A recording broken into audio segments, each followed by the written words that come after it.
am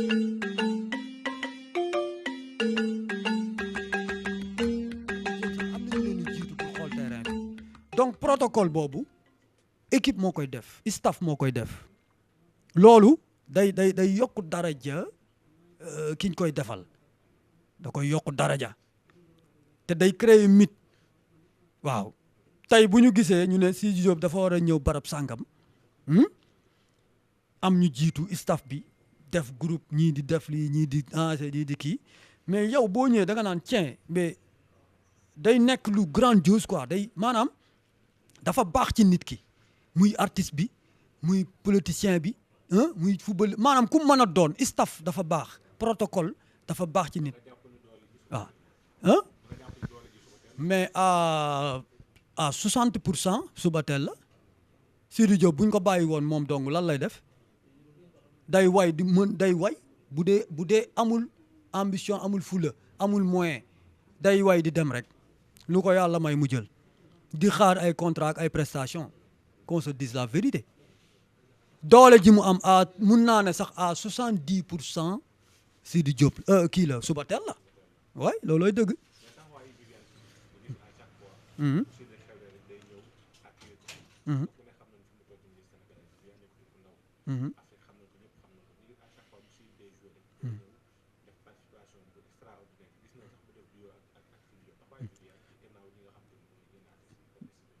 mais c'est vice versa Sidy Diop aussi bu Viviane wootee day dem Viviane concert yi mujjee def yëpp Sidy Diop dem na def prestation yu am solo tu vois donc kon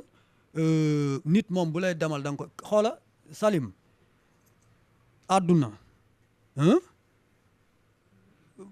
ku la wokk xuri ko waaw ku la defal lu baax delloo ko ku la defal lu bon boo ko mënee baal nga baal ko Sidy Diop ak Viviane dañoo jëflante teraanga di demlante ba mu demee nii kon c'est très normal ak Viviane dayo bu mu mënti am bu ko Sidy Diop lebalee da ko war a delloo c'est ça.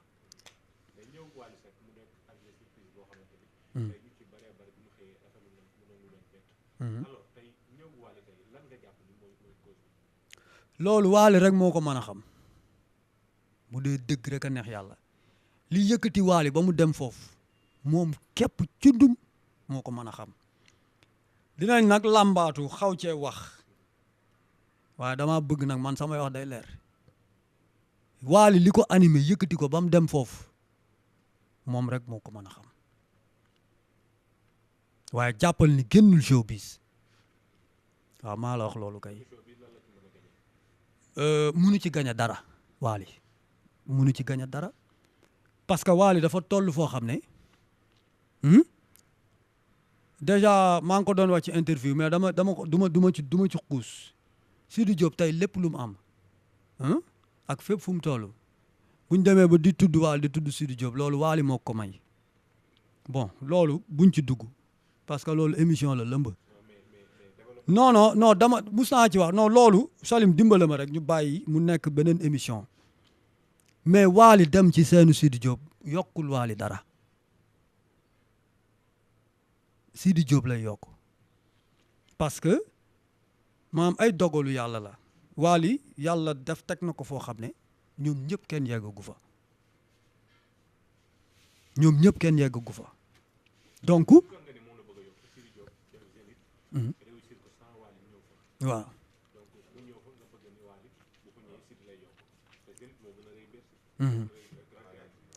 waaw parce que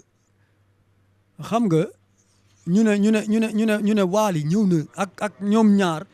polémique yi ñu doon dégg ak yooyu yëpp ñu ne Wally déplacé wu na ñëw na ci seenu Sidy Diop xam nga loolu dafay def benn effet sonore waaw loolu day nekk lu nit ñi di waxtaanee waaw gis mu ngi noonu nag keneen ak keneen mënoon na fa ñëw te du def effet te duñ ci wax man nañ ko génn nii mais duñ ko titré mais dañ ko titré non seulement Sidy mais ba ñu xëyee waxtaanee nañ ko ci grand place yi waaw kon surprise la bu Wally def mais nag la tax mu def ko maa ngi lay seedeel ni moom rek moo ko mën a xam mais daal jàpp naa man bokk sama analyse que ni showbiz moo tax mu def ko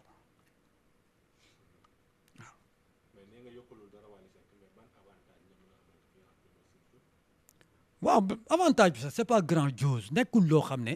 lu significatif la yaa ngi dégg maanaam wax ji rek la benn wax lay doon benn une semaine après day jeex maanaam avantage bi nekkul lu loo xam ne la lu am solo la daal est-ce que comprendre nga nekkul lu am solo mais maanaam li ma tax xam mooy yokkul du yokk Wally moom du ko il l'amène à rien yokkul Wally du ko yokkul lenn waaw. mais boo xewlu dañ ma xaw a jaaxal parce que su mel ni moom gis nañ moom ay événement yu bëri te gisoo ci Wally Seck keneen ak keneen rarement nga gis Wally Seck dem ci événement ndaw leen boo xoolee moom si concurrence loolu bu nekk waaw mais lu tax mu bàyyi yëpp bàyyi ñëpp mais moo tax ma ne la showbiz la xam nga gis nga dafa am lu ma la wax léegi nga bëgg ñu bëgg ci dugg ma ne la noonu nañ ko bàyyi beneen émission c'est que dafa am benn jeu bu am diggante Wally ak Sidi Diop dafa am benn jeu bu ci am comprendre nga jeu boo xam ne labelu Sidi Diop ñoom dafay am affaire bu ñuy créer chaque fois pour bëgg ñoom seen xeex xama lan la mooy bëgg fu ñu tuddee Wally tudd Sidi Diop te loolu mu ngi koy am bu dee dëgg rek a neex yàlla malgré nag Wally toll na foo xam ne ñoom ñëpp yeggaguñ fa nag mais moom laa la wax nii léegi nee naa la ñoom lépp lu mu am bu demee ba am loolu Wally moo ko yombalal comprendre nga mais loolu bugguma ñu développer ci quoi dama bëgg ñu bàyyi peut-être ba beneen émission ñu développer ci waaw dama ne barki borom Tuubaa boo demoon ci Wally dugg ci xelam ak xolam wóor na yàlla li ma la wax nii du ko teggi non man d'accord naa ci c'est lu normal la parce que Wally c'est un artiste Sidi Diop c'est un artiste Sidi Diop léegi am na ampleur bi am na benn notoriété bi boo xam ne Wally war na mën a déplacer wu dem ci moom ci seenam Sidi Diop dem na ba toll ci dayo boobu jomb ko comprendre nga lenn daal laa doon wax maa ngi ko doon wax sama copain Idali nee naa ko man lenn rek a ma soof mooy Wally bu demee ci seenu jàmbur yi di bëf na wayu fa dara wayu ko fa donc finalement moom prestation boobu sax amul sens maanaam amul neexul dafay soof dara wayu ko fa bu demee ci seenu jàmbur yi na jox cër ki mu fa fekk même bu dee rakk-rakkam la bu ndaw sax na way lu neex lu nit ñi mën a dégg mais wayu fa dara kuy daw diwo looy demee ci seenu jàmbur amul yàkkamti nit dama ne la mag lu ko tax a jóg lu ne mag buy naan lu tàng suukar saa tax du xorom si du kaani ki Wally Seck professionnel la ci professionnalisme la war a dox déjà yàkkamti boobu rek moo dul yoon mënoo ñëw yow seenu jàmbur patamee lu toll ni grand théâtre nga wane sax yàkkamti ci kaw scène bi c'est pas loolu du cër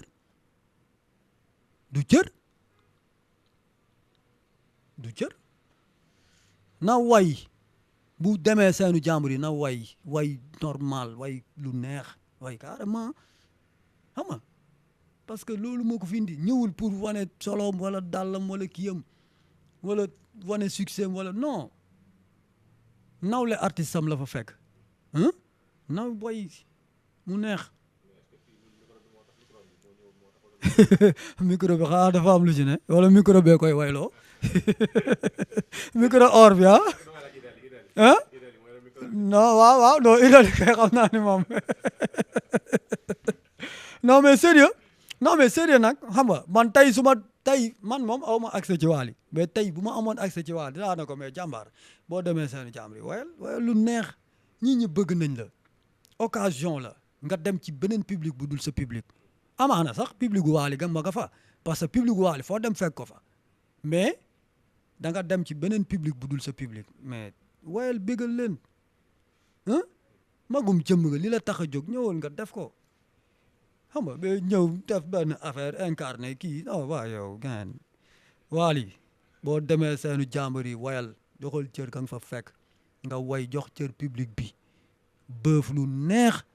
wàcc dem boo yàqamtee nag nga ñibbi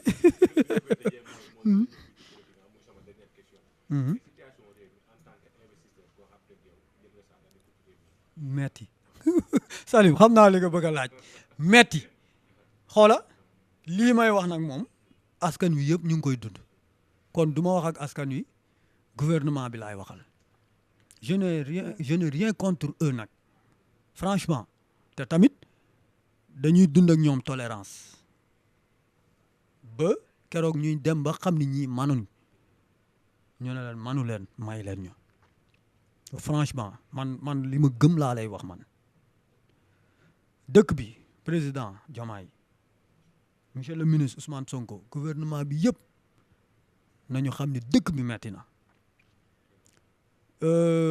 crise bi rapport yi génn ci wàllum crise bi ñi mu gën a laal ci restaurateurs yi la bokk restaurant yi ñoom la gën a laal ñun ñi nga xam ni dañu yor ay restaurant man su ma gisee kuy tijji restaurant sax barki borom Tuubaa dama lay yërëm mais restaurant sa waay am na ñoo xam ne tabax nañ ay kër dem ba am ay chaîne restaurant ci fépp mais restaurant imaginel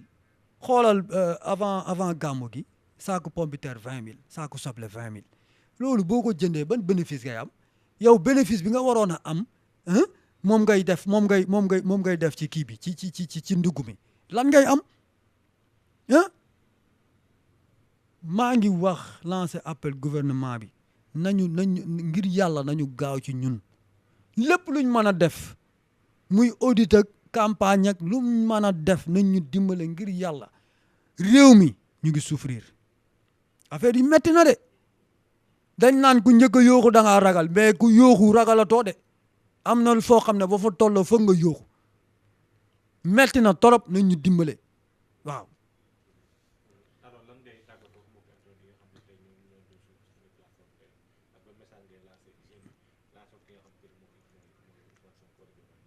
waaw mooy li ma Ousmane Sonko Diomaye mooy li ma mujjee wax rek nañ ñu dimbalee ci kii bi quoi ci dund gi cher na metti na liggéey da ngay liggéey ba weer de Salim yàlla xam na ko pour nga fay sa location ak say charge sax problème la waaw donc jeunes yi aussi bon xam nga nañ muñ rek laa leen mën a wax ndax tamit ñun ci réew mi lañ dëkk mënuñoo daw mënuñoo daay waaw mais li ma mën soññe bi daal gouvernement bi la du askan wi du jeunes yi gouvernement bi la ndax réew mi bu amul liggéey amoo foo jëm mais nuñ lay soññee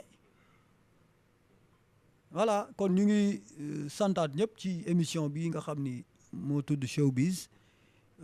di gërëm ñëpp ñu koy seetaan te di leen wax nag Showbiz émission la boo xam ne day dox nii lay demee dinañ am ay invité waxtaan lépp lu xew ci Showbiz bi